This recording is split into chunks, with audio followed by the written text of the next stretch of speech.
Laporan Praktikum Anatomi Akar dan Batang. Nama, Hamdan Al-Hafiz, NIM, 2502089 Dosen Pengempu, Salmiati M, PD, PhD Prodi Agroteknologi Institut Teknologi Perkebunan Pelalawan Indonesia. Latar belakang, anatomi tumbuhan merupakan cabang ilmu biologi yang mempelajari struktur dalam tubuh tumbuhan, terutama jaringan-jaringan penyusunnya. Pemahaman terhadap anatomi tumbuhan sangat penting karena membantu dalam mengenali fungsi dan adaptasi organ tumbuhan terhadap lingkungan. Van 2021. Dua organ utama yang sering dikaji dalam anatomi tumbuhan adalah akar dan batang, karena keduanya berperan penting dalam proses pertumbuhan dan kelangsungan hidup tumbuhan. Akar berfungsi sebagai organ penyerap air dan unsur hara dari tanah serta berperan dalam menopang tegaknya tumbuhan. Secara anatomi, akar tersusun atas beberapa jaringan utama seperti epidermis, korteks, endodermis, dan silinder pusat yang di dalamnya terdapat silam dan floem.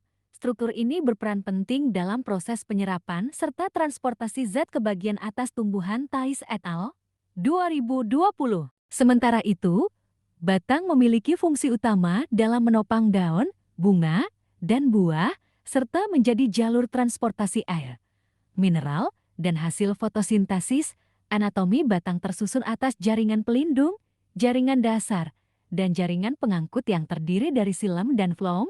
Perbedaan susunan jaringan antara batang dikotil dan monokotil menunjukkan adanya variasi adaptasi terhadap lingkungan dan cara tumbuh tanaman. Salisbury dan Ross, 2021.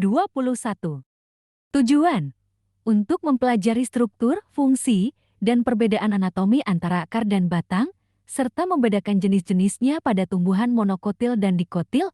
Secara spesifik, praktikum ini bertujuan untuk mengenali karakteristik jaringan penyusun, memahami perbedaan sistem jaringan dan berkas pembuluh, serta mengidentifikasi struktur normal maupun anomali pada akar dan batang. Alat yang digunakan: mikroskop, kaca objek, kaca penutup, pipet tetes, pinsat, botol semprot, tisu, pensil, dan buku gambar. Bahan yang digunakan: akar touge, akar sawit, aquades, safranin, fast green, kertas lebal. Cara kerja 1.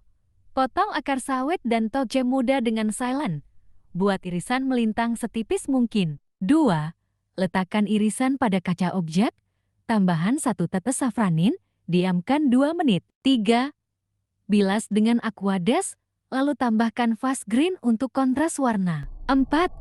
Tutup dengan kaca penutup perlahan agar tidak ada gelembung. 5. Amati di bawah mikroskop mulai dari perbesaran rendah lalu perbesaran lebih tinggi.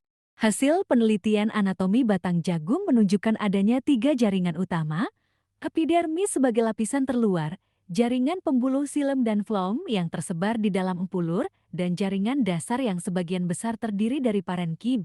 Batang jagung memiliki struktur tidak bercabang, beruas, dan padat di bagian dalamnya. Hasil penelitian anatomi akar sawit menunjukkan bahwa sistem prakarannya adalah sistem akar serabut monokotil yang berbeda dari pohon pada umumnya yang berakar tunggang. Hasil penelitian anatomi batang jarak menunjukkan struktur yang terdiri dari jaringan epidermis, korteks, dan empulur dengan sistem pembuluh silam dan floem yang tersusun melingkar.